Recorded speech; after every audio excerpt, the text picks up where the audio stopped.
Hello and welcome to the December edition of the Organic Gardening Podcast. I'm Fiona Taylor, and later on I'll be joined by my colleagues Chris Collins and Dr. Anton Rosenfeld. This month we're reflecting on the importance of winter as a season to look after yourself and get ready for spring.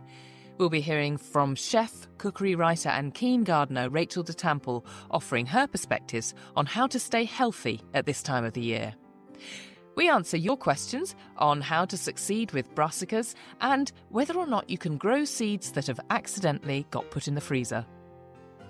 It's a really busy month for us here at Garden Organic as we open up the Heritage Seed Library seed list and we take orders in from our members for 6 packets of unique heritage vegetables.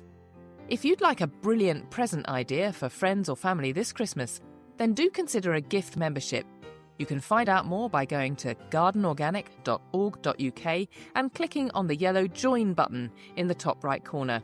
Every gift membership taken out before the last posting date, 18th of December, gets a free box of seed balls. Before we get into the podcast, I'd really like to thank our sponsors, Viridian Nutrition. Viridian offers award-winning ethical and organic supplements, including vitamins, minerals, herbal oils and balms. I love how they call themselves the vitamin company with an organic heart. Their supplements can be found in over 1,000 specialist health stores across the UK. To learn more, visit viridian-nutrition.com. That's VIRIDIAN-nutrition.com. And now I'm off to join Chris in the potting shed. Hello, Chris. Hi, Fiona. How are you? I'm all right, thank you. How's it been this last month? It's been okay. It's been very mild, so there's still quite a lot going on in my various gardening scenarios. I quite like this transition between autumn and winter. I like when I obviously get the beauty of the falling leaves, but I quite like silhouettes of the shrubs and the trees and that feeling that I've said it many times of everything bailing out and going to sleep for a few months. You know what I mean? I think there's something very special about it. I think it kind of highlights how clever nature is. Yes, I know, it really does. And also there's all the kind of secrecy of winter, all this stuff that's going on that you cannot see.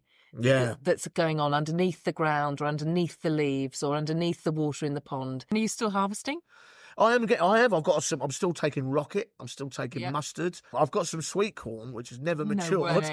It's still sat on the plant. Do you know what, Chris? I'm really glad you said that because, as people may remember, you sowed that super late. Yes, I did. It was not too early July. I sowed. Yes. It's got great big corms on it. It really has. They're sitting waiting to go, but they're just not quite. They're just not going to quite. Maybe I'll leave them there till. They haven't got enough time. No, they haven't. They haven't really had enough time. I need to look. There'll be ways. I need to look at ways of using them where I can't just eat them off the cob. I have to, maybe there's other ways to use them. Yes, I mean, the green, there probably are all sorts of recipes, like green tomatoes. Yes, there's got to be something out there I can use them for. Yeah, okay. There's still a few brassicas on there, and so there's little bits and bobs, but on the whole, December's a very quiet month. Not just gardening, but especially the UK, as Christmas comes in, the whole place seems to bail out, doesn't it? Yes, no, it does. I was walking through a university campus and spotted 3 orchids. Wow. How cool is that? Obviously not in flower, but that very kind of unmistakable sort of crown. Spiky sort of foliage. Small little native orchids. I mean, that was just a real treat. So there's still stuff to see, all sorts of things to see if you're on the lookout. Yeah, it never stops, I don't think. No. You're just dealing with a different set. That's a good way to describe it. Yeah.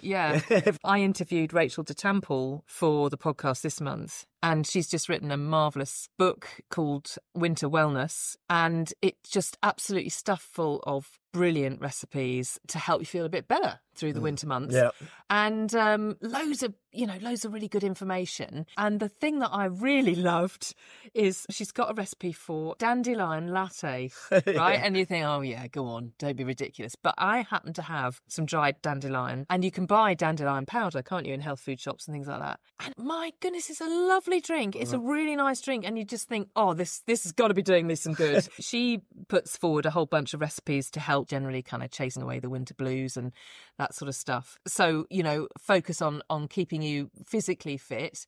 Now, for a lot of people, gardening is their way they do keep physically fit. You know, they're out and about. It's brilliant for you. Lots of exercise, lots of fresh air, lots of bending, lots of stretching, you know, all those things. It's so good for us. We know gardening is good for us on the physical side, but it's also good in terms of how you feel mentally, isn't it? Oh, absolutely. I mean, for me, it was pretty much life-changing when I started. I came from, this is a great way to describe it, I suppose. So if you think about, I had a very negative attitude to life when I was a teenager. I was a handful, and I was very cynical, mainly about adults and what I was being told about the world. And it's interesting. So that led to a whole load of things that went on, which weren't good. I could have gone down the wrong way completely.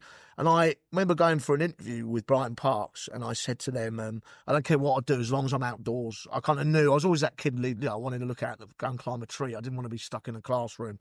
But there was an apprenticeship on Brighton Parks, and I did that, started that apprenticeship. In the first 2 weeks I was there, I planted a Cornish elm. That was an amazing thing to do. And I knew straight away I never wanted to do anything since. And to me, it was like night and day. Do you understand? It was like going from a place of real negativity and then just discovering this entire world, nature, what it is, being outdoors, the sky, what everyone would describe, the sound of the birds. All these things came into my life that wasn't there before. So it was a kind of complete turnaround for me, and one I've carried ever since. So I think people ask me about what gardening has done for me in a way. It brought me to this amazing place that I couldn't see before. I was almost like going from blinded to being to sighted, really. I realised that my interaction with nature and growing plants is this incredible thread of happiness once you discover it.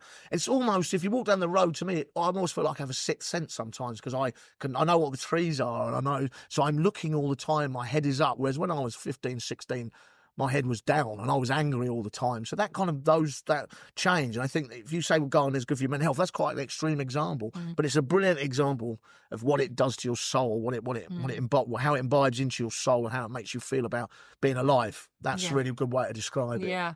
And do you find yourself in the winter months, Chris, when you can't garden, how does that affect you?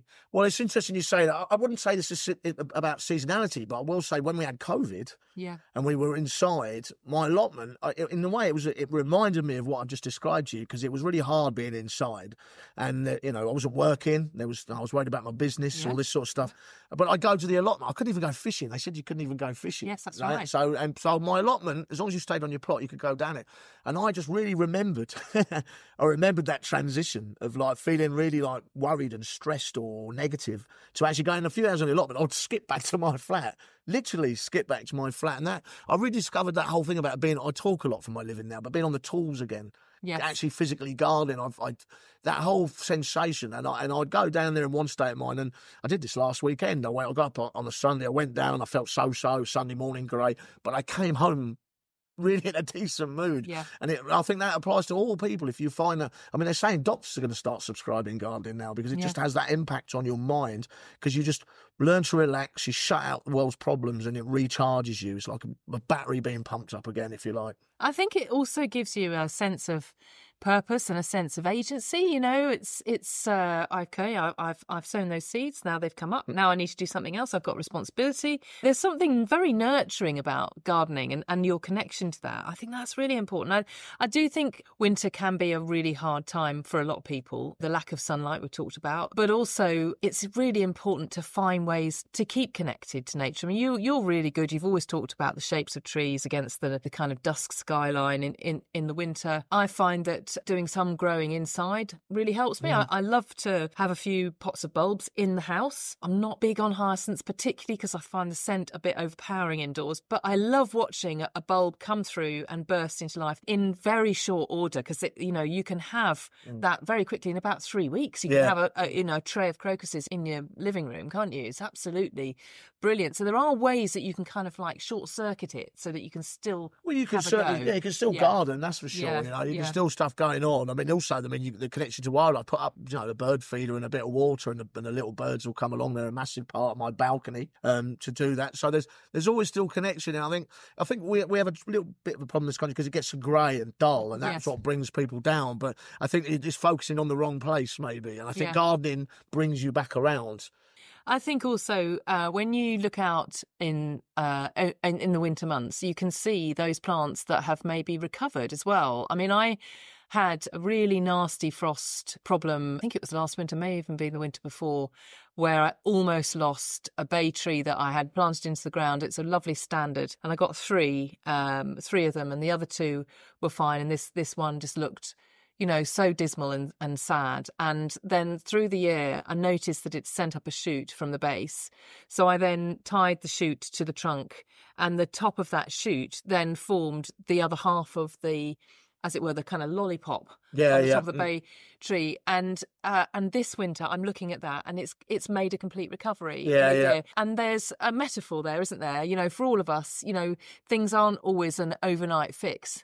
But actually, if you stop and notice and take care with a plant, then in a year you can allow it to heal itself. And there's a lot of resonance there. The reason I like winter, I love the dormancy of it. I like the fact that there's a higher intellect going on. It goes, when it's cold and dark, I'm going to call it. I'm not going to run around and be manic. I'll just call it in for a while. And so if you're linking yourself to that, if you're, as a human being, or looking at nature, relax and take it, and use the winter months to come down a few gears, then that's quite a thing to relate to. It tells you to do that as well, doesn't it?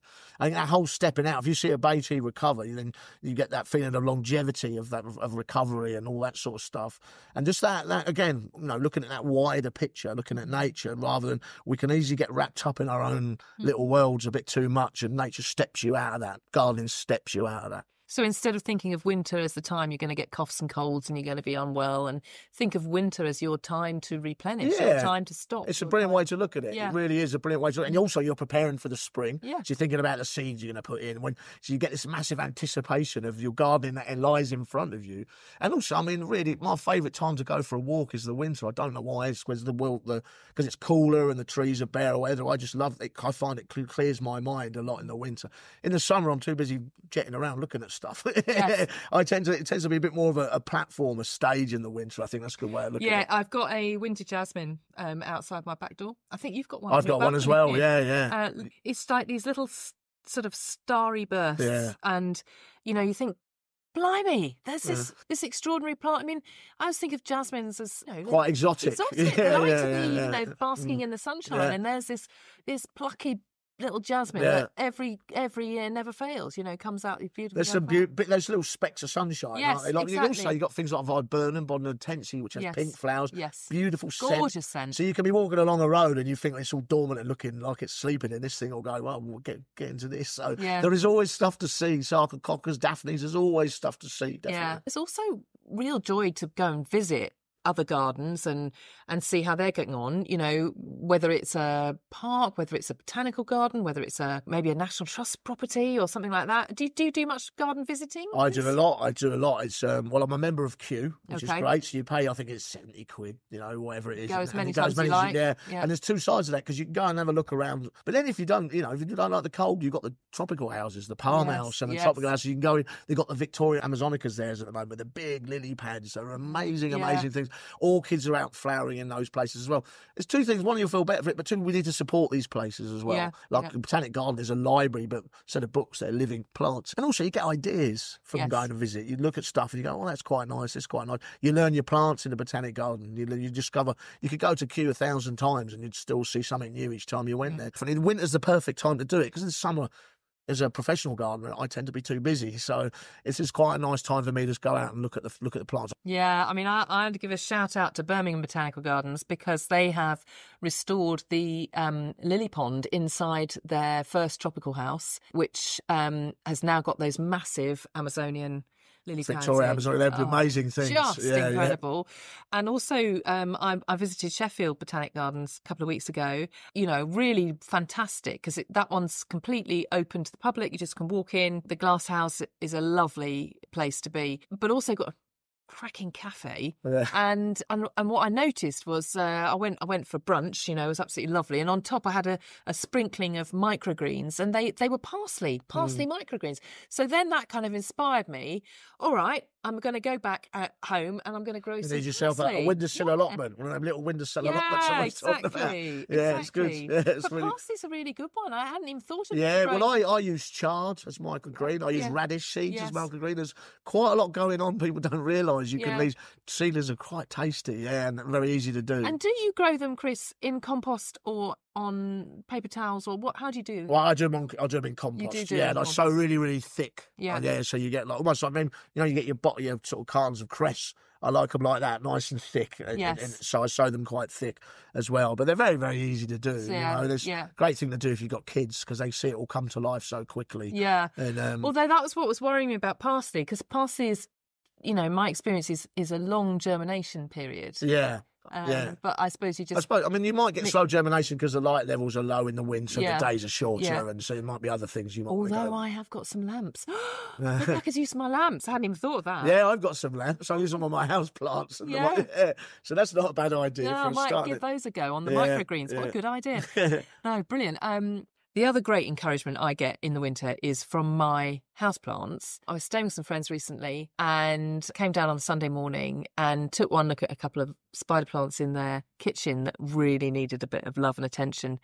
So I said, would you mind if I just, gave your houseplants a bit of a going over? And I pruned out all the dead stuff and then sort of checked, to see how wet they were, and gave them some advice, and then I ended up doing all their house plants.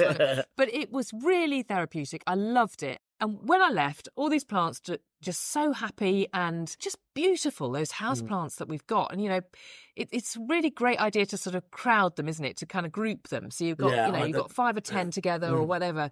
They're just so dramatic. Yeah, I certainly, it's funny you should say it, because I was sitting down last night watching the telly, and I've got a whole bank of them on either side of my telly, and I end up looking at them when I do the TV half the time. And they're just amazing things that just the resilience of them. Take them out. Most of them are tropical plants. I've got a Ficus benjamina, which is like a 40-foot tree in Cameroon, in Douala, and but I've got one that reaches the ceiling in my flat, came from a little 10-centimetre cutting.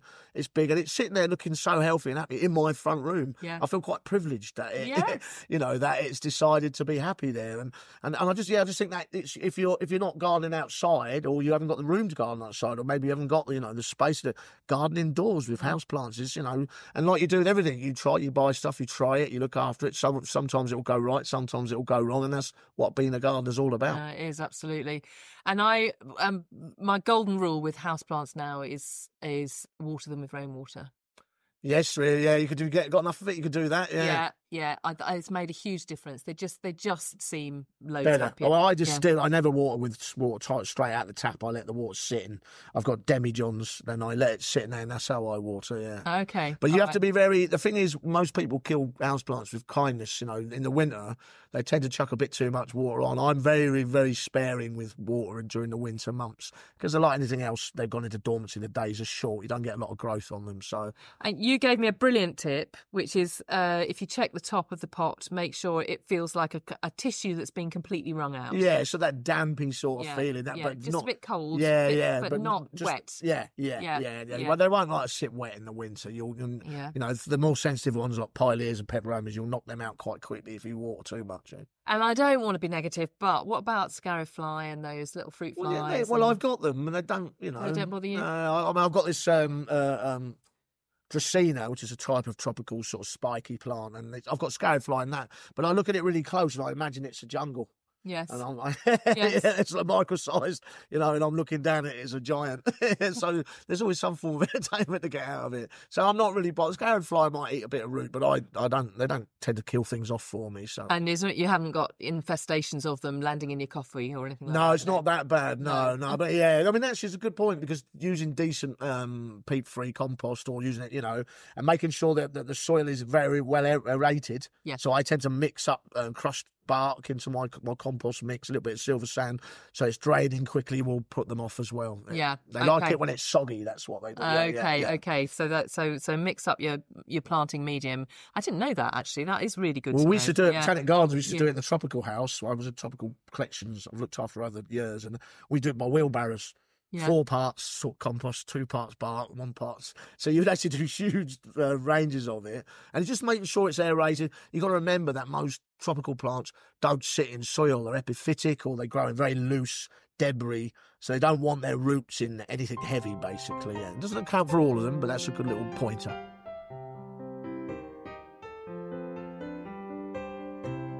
A few weeks back, I had the enormous privilege of visiting the River Cottage HQ down in Dorset.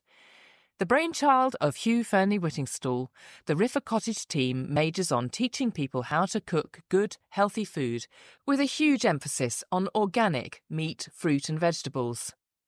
One of the team is Chef Rachel DeThample. Rachel is passionate about gut health and an expert in fermentation, as well as cooking with local ingredients to maximise the microbiome. Rachel's book is called Winter Wellness: Nourishing Recipes to Keep You Healthy When It's Cold. She and I sat down in the River Cottage kitchen garden, and I asked her first what that place meant to her. Well, one thing that I love about the garden, apart from the amazing abundance and the diversity in the garden, is that it's a beautiful illustration on how soil and really well-grown seasonal organic local produce can reflect on your microbiome. So I always take people out here at the beginning of a course and we'll walk around the herb beds, and I talk about the herbs connection to keeping pests away from the plants in the garden, but also helping create a healthy balance in our own microbiome by things like thyme, for instance. If you were to do a microbiome test and if it were to come back saying that you had an imbalance and you had some sort of bad bugs in your system, then things like thyme, sage, rosemary, all of those sort of woody, really aromatic herbs are actually quite good at killing the bugs in your system, as well as helping keep a balance in the garden. And another thing is we are a no-dig garden. We're all organic. So we're constantly feeding the soil with healthy ingredients to help with its diversity. And that's a really lovely way of reflecting that you can do the same thing to your own microbiome, is feed it lots of diversity, and then it helps create a healthier balance, builds up its immune system. Because if you have healthy soil, you're going to have healthy plants. And if you have a healthy microbiome, you're going to have a healthy body. Yeah, absolutely. All connects back. It's set out like a potager. It's got flowers everywhere, quite small pollarded fruit trees round the edge. Just tell us a little bit about the planting here. So one of the original gardeners, they had an aerial visual of the garden and they realized the layout was an old Jacobean garden initially. So when they came, it didn't look like it does now, but they tried to reinstate that old plan where it works out quite well actually, because there's quadrants. So there's 4 sort of main beds, but they're all framing this amazing, really beautiful, my favorite thing in the garden, a mulberry tree right in the center. So the beds kind of curve around that. But it's a great way of doing rotational gardening, but also each bed within itself has a lot of diversity. I really love it because when I first started growing food, I had an allotment, but a great way of getting my head around the scale of the size of the allotment was starting small.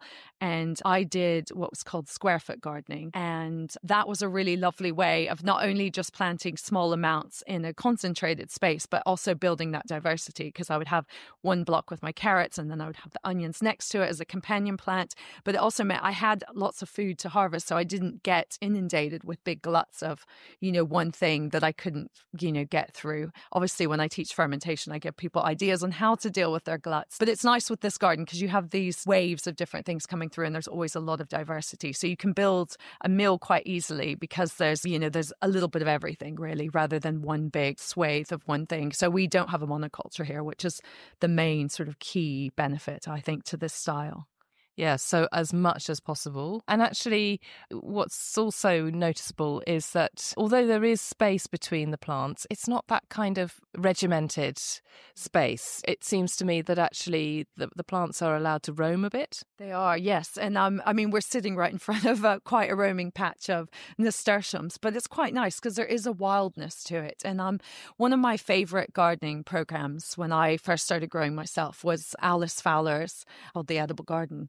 And she has a very wild way of gardening and letting things kind of, have their own personality and not trying to contain them.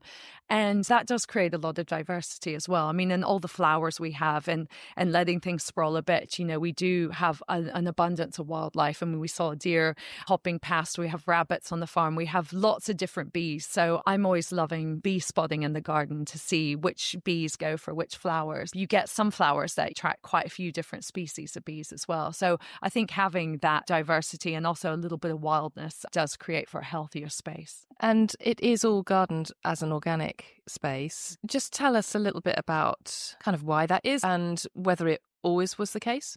Before Hugh took on the space, I'm not entirely sure if it was organic, but definitely that's always been a principle that Hugh has championed. So he used to be on the board of the Soil Association. So organic growing has always been very much in his campaigning and pushing for non-chemical farming. So it's always been a practice we've had here. And it's lovely when I take people around the garden. A lot of people come on courses and they have their own gardens and they want ideas on how to process their gluts.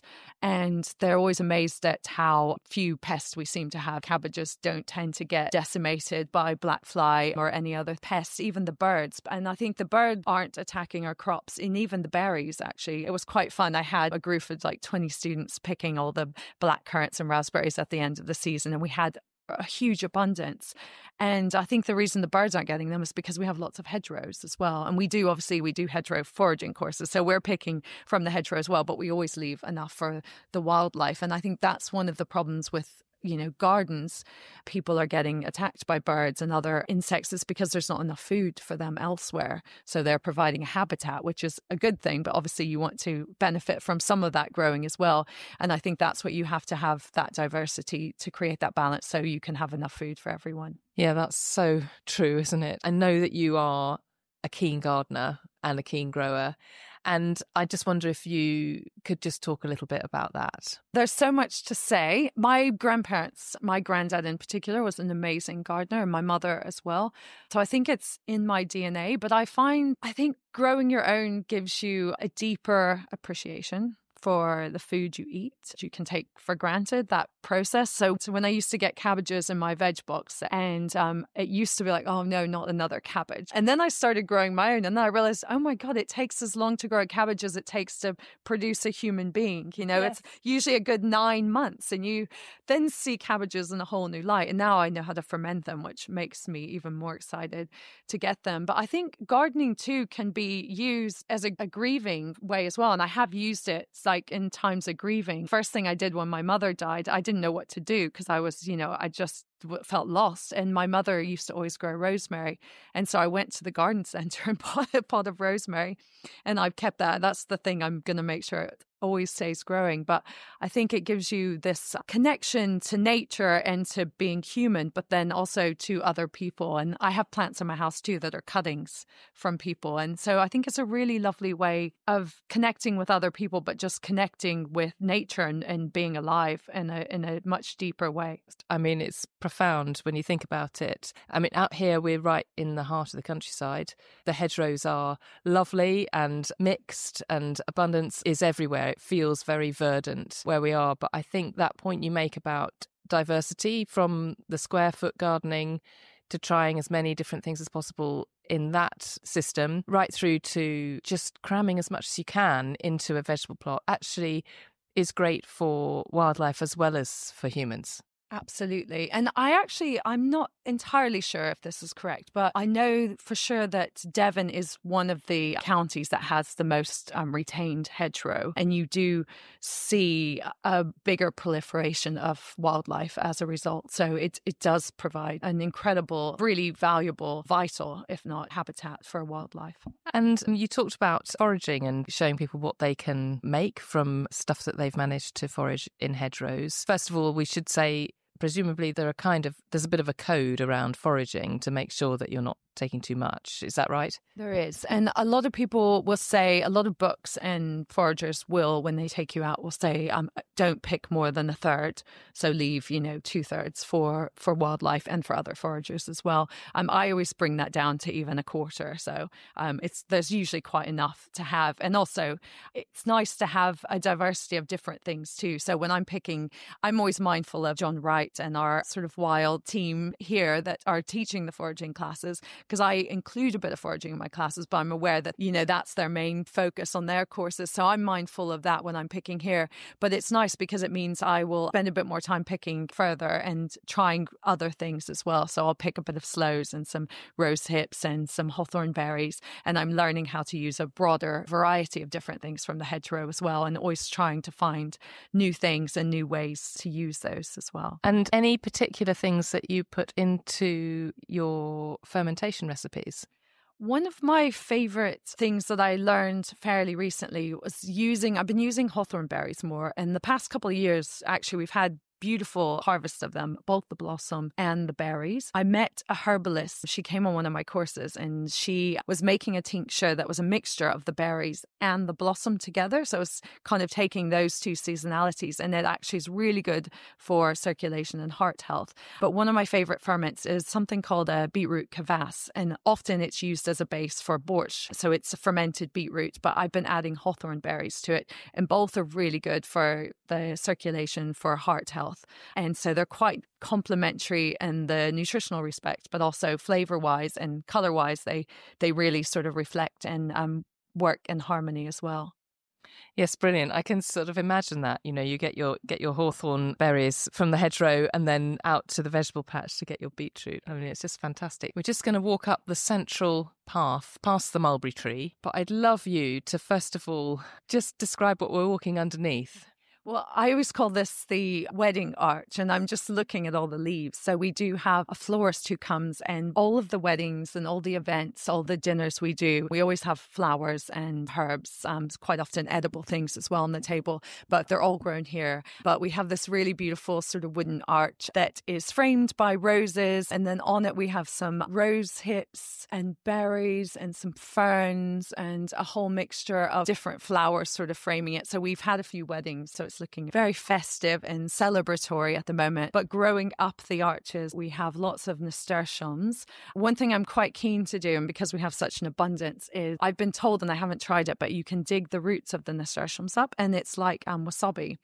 And it makes a green paste. So I'm quite keen to try to make like a fermented wasabi-like paste with the nasturtium root, which I think we can probably spare a few with the abundance here. But yeah, we have lots of alpine strawberries growing along the edge as well, which I've been picking through the year to ferment in honey, which is lovely. And speaking of honey, it's a bumblebee, so not a honeybee. Yeah. But we have a bee sort of feasting off some of the nectar. So a bit of a grey day, but it's still relatively warm. So there's still some of our pollinators out. I'm fascinated by the nasturtium roots. I mean, it doesn't surprise me because when you eat a nasturtium flower, there's a heck of a kick. Yeah. But I never even occurred to me to think about using the root. That's a great idea. We are just near the mulberry tree now, and we're surrounded by a sort of ring of thyme. And you said earlier that we can use thyme and rosemary and sage and the woody herbs to help to feed the microbiome in our gut because they're very good at getting rid of the bad bugs. But you also alluded to them being useful outside in the garden. Can you explain that?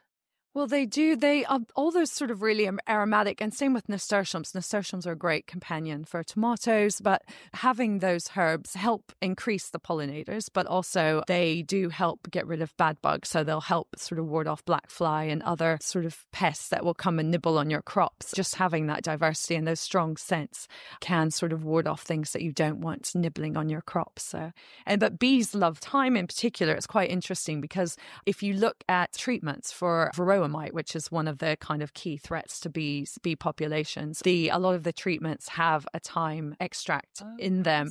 And it's interesting because that's the one herb the bees, they're going to go for any herb, it's the one you see them on. So every time we're picking the thyme, I do tell the guests to be wary because there will be honeybees on it foraging, especially when they're in flower. Yeah. Okay. Goodness. How amazing, isn't it, to think that these cultivated plants can actually have such a beneficial effect on nature, because thyme isn't native to this country. It is a cultivated plant. So that just amazes me that it can have so many uses. It's just brilliant. I love it, of course. And it's brilliant in cooking, isn't it? It's a great herb because it's more prolific, I find, in the cooler months, which we have a lot of in this country. But when all the other sort of summer herbs start to die down, the thyme is the one that kind of comes back up to flourish. So it's a pretty giving herb most of the time of the year in this country, even though it is more Mediterranean historically and natively. Yeah, fantastic winter flavour though, isn't it? For really giving a depth and breadth to your cooking in the winter. If you were doing a class today and you were coming out, being given free rein to sort of harvest a few things, let's just hone in on a couple of things that you would maybe harvest if you were allowed to just take whatever you liked. Well, one thing I always pick from the garden are the herbs, but then I do spy some cabbages coming up in the center. So I'm always being inspired with new sauerkraut and kimchi flavors, specifically from the garden. I used to be really worried about kimchi going too far from traditional kimchi, but I would never import, especially because we have this abundance here, I wouldn't be importing Chinese leaf to use on a course, especially if it's not organic or in season. But actually, my Korean friends have verified that is a very traditional way of approaching making kimchi, is being inspired by what's growing in your environment and what's best. And if you go around Korea, they will make kimchi with the best seasonal ingredients when they're at their peak. So the traditional time to make kimchi with Chinese leaf, because there's lots of kimchis that don't have Chinese leaf, but that is as the weather starts to get cold after the first frost, that brings out all those natural sugars. So I'm inspired by the garden, and there's some really lovely thuringi, sort of big leafy cabbages in the corner. But one year I came to do some filming for an online course that we've done, which is still available. And I didn't put a shopping list through, and I just came and picked. I didn't have a plan, and I just was spontaneous. And my favorite kimchi was inspired by that. And it's made with red cabbage, beetroot, and it was in the summer. So we had black currants, and I made that together with some garlic from the garden and some chilies from our polytunnel. And didn't put ginger in it. We didn't have ginger growing, and a very different style kimchi, but probably one of the best. And it was embracing what was best at that moment. Yes, I love that. And it's interesting because when you look up recipes for kimchi, they all seem to tell you that you've got to start with Chinese leaf. And you've just told me that's rubbish. Absolutely. In Korea in the summer, they'll use cucumbers as a traditional thing to use in most places if they're growing cucumbers. In the spring, turnips or radishes are used. So it's really about having the best produce, because if you're taking the best, freshest, most seasonal produce, it's going to have higher natural sugars. Those sugars translate to nutrients, but they also help feed the good bacteria, which are naturally occurring. And if you pick something fresh from organic soil, it's going to have more diverse array of bacteria to multiply when you ferment it. So you're starting with the best, and you end up with something that's arguably better. Gosh, it's really fascinating. Again, how it all connects. Everything connects right through from the soil, right through to your plate. Let's take a step back, because we've suddenly dived into sauerkraut and kimchi. I think we need to take a broader look and kind of understand a little bit about fermentation in the first place, and why perhaps it's suddenly become so popular actually is something I'd like to start with. So what's your theory on that? My theory is that more people are having ill health, or just lack of energy, or there's a lot of more autoimmune disorders and diseases, and a lot more health problems seem to be arising. And one of the main reasons that a lot of people are coming up with is that it's linked to our diet and linked to our environment. And they obviously connect very much so. So the way we're farming our food is much faster. So we're getting food that's grown faster with more inputs and less diversity in the soil, just translating to less diversity in the food, which means our microbiome suffering. And that has now been unveiled as the kind of epicenter of our health. And so when that is suffering, then all of our other systems will suffer as well. And so eating fermented foods is a way of helping rebuild those bacteria and that sort of microbiome. So the microbiome can be likened to a rainforest, which has a lot of different trees, and the different plants and trees are working together to support that system. And it's the same with our microbiome. So if we eat fermented foods, we're putting more effectively trees into our system, and those will help support our system, and they link together. And it's best to have a big diversity of different fermented foods too, because if you just focused on kombucha, which is a fermented tea, or sauerkraut, which is a fermented cabbage, but you end up with different populations of bacteria in each of those ferments. So if you have lots of different fermented foods, then that gives you more diversity within that spectrum as well. But I think the reason why it's made a comeback is because we need it to help boost our health. We've realized that actually that is a big thing that we've lost over time, because we used to eat fermented foods all the time. All of the bread we used to eat up until the 50s was sourdough. It was fermented in some way. And then new systems and new ways of making bread faster came in. But that's having an ill effect on our health. And there's a lot of other ways of processing food that have sort of shown a bit of light on it. And things like Zoe, Tim Spector's health program, where he's monitoring people's health and then realizing that, fermented foods is one way to get that gut population rebooted. Those are some of the reasons why fermented foods are now becoming the holy grail to better health. We've talked today a lot about fermenting, and that's a specialism of yours. What about fermenting in winter? What was fun about doing this book is finding out about new traditions I didn't know about. So eating fermented foods in winter is classic because that's the time of year when you're basically taking, before winter and the build up to winter, you're squirreling away that abundance, that sort of autumnal harvest plethora, the cornucopia of fruit and vegetables you have growing, and you're preserving them for the winter. And one of the best and healthiest ways of preserving is to ferment them because you're increasing the nutrients and arguably making the flavor even more exciting because it transforms it. But there's a lot of traditions around fermenting throughout the world that connect with winter, not just in the build up to winter, but actually in winter. So in Japan, in February, miso is the traditional time to make miso, and families get together, all the different generations. So you'll have 3 or 4 generations all getting together and making miso together. And that chimes in normally with the turning of the year because you're kind of starting to come out of winter a little bit. You'll start to see a few bits of blossom, and it seems to be coming a bit earlier and earlier every year. But it's as the blossoms just starting to come out, the end of February is when it's traditional to make miso. And that's kind of recognizing the passing of a year and the starting of a new year. And often miso's aged for a year. So it's that a really reflective time of the year. But kimchi is made on the opposite end of the spectrum at the very beginning of winter, very end of autumn, when you start to get the first frost, and it enriches and builds up the sugars in the Chinese leaf, which is traditionally made at that time of year. And then families would get together and communities get together and make big batches of kimchi with Chinese leaf and then squirrel it away for the colder months as they start to run low on their winter stores. And then I also, in the book, I write about tradition around sourdough in Canada. There's a lovely festival called the Rendezvous Festival in Yukon in Canada. The temperatures get to, I want to say, it sounds like it's not possible, but minus 30, but something crazy like that. I mean, temperatures I can't imagine, even though I'm slightly chilly sitting out here in the autumn in England, but, properly cold temperatures. And during the gold rush, people would travel because they were coming from San Francisco and the area that made sourdough famous, but they would take their sourdough starters in little pouches nestled next to their bellies or next to their body somewhere to keep it warm with their body heat as they migrated up.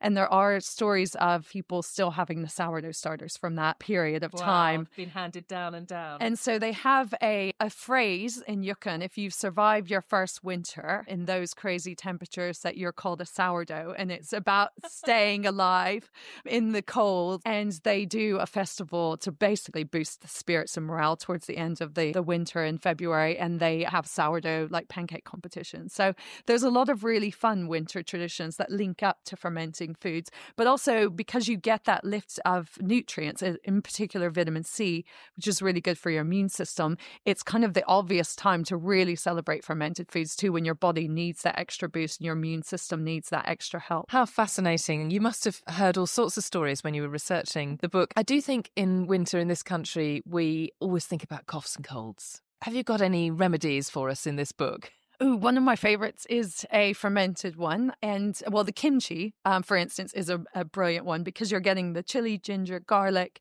cabbage, which are boosting the vitamin C content in. But another one that's quite fun and a classic that is seen as a bit of a treat, and you can have it that way too, is a toddy. But I've done a fermented hot toddy. You don't have to have the whiskey or brandy or whatever you have with it, but I've fermented slices of lemon in honey with a bit of clove, which is really good for killing bugs and clearing your throat and soothing it as well, and put some ginger and turmeric in it. So it's very anti-inflammatory as well. But just all of those flavors are quite warming and really delicious. And the sweetness of the honey loosens up a little bit and just marries up with the lemon. So it's much nicer having that fermented sort of layering, because the lemon and the honey dances together a bit in the jar. And then you have it on at the ready too. So if you make that, then you have it throughout the winter. So anytime you need a little soothing of the throat or immune boosting, can have that. That's lovely. I will just ask you one more question, Rachel. Can you just talk us through what you say about winter growing in the book? One of the easiest things you can do to get growing in the winter is, and I've made a recipe to link in with it, and it's a falafel recipe using sprouted chickpeas. You can buy them quite easily as well, but it only takes about 2 or 3 days to sprout dried chickpeas. Right. Buy the dried ones. When you sprout them, you are germinating them, and before they're germinated, they have a protective enzyme. So all beans, pulses, grains, anything that has the potential to germinate has a protective enzyme called phytic acid. And so if you eat them unsprouted or unfermented, which both of those processes kickstart the germination process, and that gets rid of the phytic acid. If you just cook them and didn't sprout them first or didn't ferment them in some way, then you're consuming that phytic acid, and that can actually cause tummy pain. So I always use a 3-bean chili as an example. If you've ever had a 3-bean chili and thought, oh, actually that didn't agree with me, often that's because it wasn't sprouted or fermented. But it's really quick to make. And then I've married that up with some wild winter greens like 3-cornered leek, which is readily available. Dandelion greens come through that time of year. And there's a handful of wild greens you can add to that. And then you have something that's super fresh. You've kind of grown something that you don't need compost with. And it's a really satisfying sort of project. But other things I've done, you can do sprouting without soil. So if you don't have access to good compost or soil, you can do those projects. But the microgreens are quite fun because it's just taking the sprouted and germinated seeds a little bit further to you have more continuous harvest, and you can grow things like pea shoots, which in the winter is really fun to have because they're so springy. So it just gives you this like green freshness of hope. You know, you can have pea shoots within about 10 days, you know, start to finish. You don't need much soil, and you can grow them, you know, in your kitchen, on your table, your dining table, or in the windowsill in your kitchen. Right. That's what I needed to inspire me to keep gardening even indoors through the winter. Lovely to talk to you, Rachel. Thank you so much. And I can't recommend your book enough. Winter Wellness, nourishing recipes to keep you healthy when it's cold. Time now for our Postbag. I'm here with Anton and Chris. Thanks very much. Hello. Hi. Right, the first question is from Mike. He sent this in via Instagram. After a difficult summer with caterpillar damage, especially cabbage whites on brassicas, and preferring not to cover with netting if it can be avoided, I'm keen to try Bacillus thuringiensis next year. I know that it's classified as organic, but its approval for use in the UK isn't clear. Do the panel recommend its use, and what do we need to be watching out for? Gosh, this is a really, really good question. Anton, what is it, first of all? So Bacillus thuringiensis is a crystal that is extracted from bacteria, and it's been used for a long time in commercial growing, both by organic growers and also by conventional growers, and it's mainly effective against caterpillars. It stops them feeding and they starve to death, so it's not a particularly nice way for them to go, but it is very effective. So it's used both by conventional and organic commercial growers. It is actually only licensed for professional growers, so you need to have a spraying certificate to use it. So it shouldn't really be sold to amateur growers, so you won't see it in a garden centre. So we can't recommend it as an organisation for amateur growers to be using it in their garden. But I have seen a lot of commercial organic growers use it. It's something that is a natural product. It breaks down pretty quickly. Obviously, if you're growing a large field of cabbages, it's not very practical to be putting nets over the whole thing. So really, we wouldn't recommend it for amateur growers and for the likes of us ordinary gardeners. But if you've got a big problem with cabbage whites, what do you do, Chris? Well, I've always got a problem with cabbage whites, that's for sure. Yeah. This year was particularly aggressive because they came out quite late, I think, because of the cooler earlier in the year.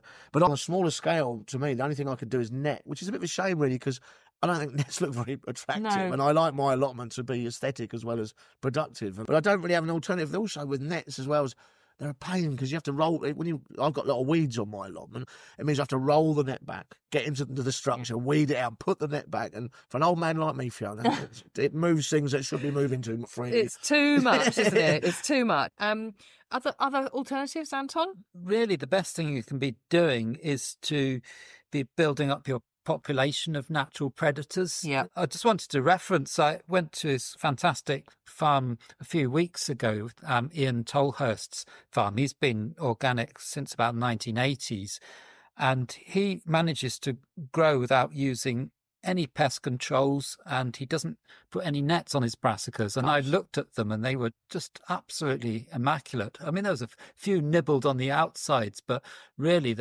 he didn't have a problem. And he said the key to doing this was to be building up this population, particularly of a parasitic wasp that's called Catesia glomerata. We actually found one in our gardens at Ryton a few weeks ago. It was quite a gory sight. You could see this wasp, and there's all this sort of cocoons coming out of this caterpillar. But what he does to attract this wasp is he has lots and lots of flowering plants amongst his crops. He says he even leaves a lot of his brassicas to flower afterwards, and that brings in the wasp. And he also has beetle banks as well, so they've got somewhere to overwinter. That's really important. They've got a place to spend the winter so that they can come into your crops really sort of rapidly in the spring. So beetle banks is quite interesting. So that's a sort of planting montage, is it, that attracts them and gives them cover?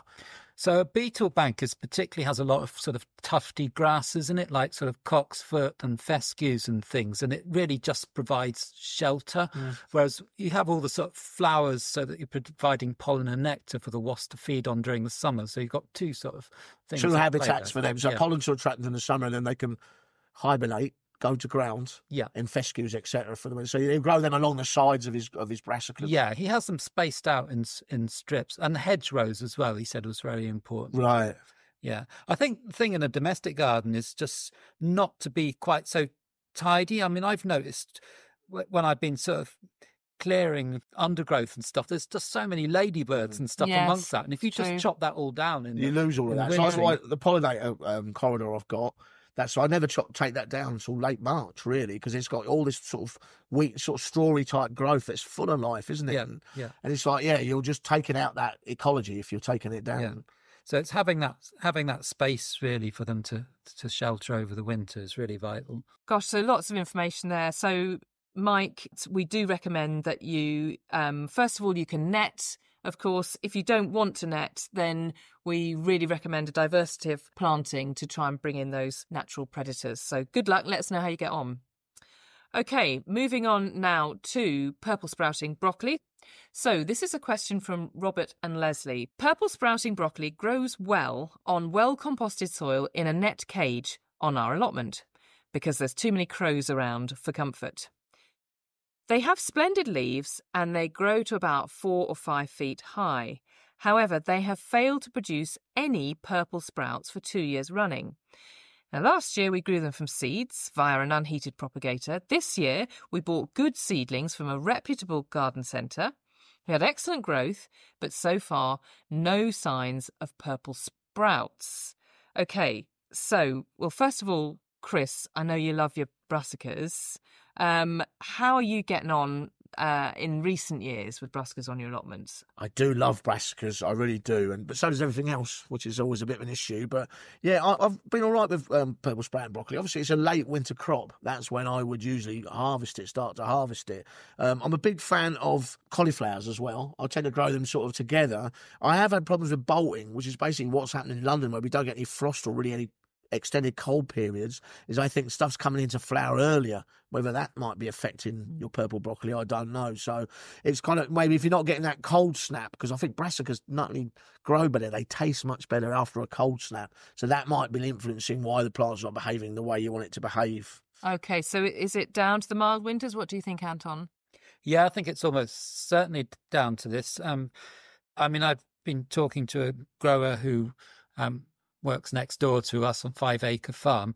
She grows mixtures of winter cauliflowers and purple sprouting broccoli, and all the winter cauliflowers, which are meant to sort of flower or produce cauliflowers at certain times, it's all just been messed up by the mild winters, because these plants, they need a certain period of chilling, which that stimulates them to then produce the sprouting broccoli or the cauliflower. And if we're just not getting that chilling period, then just everything flowers at the wrong time. So. Yeah, okay. So very much a sign of the times. I mean, under normal conditions, whatever that is these days, when would you expect sprouts to start to form?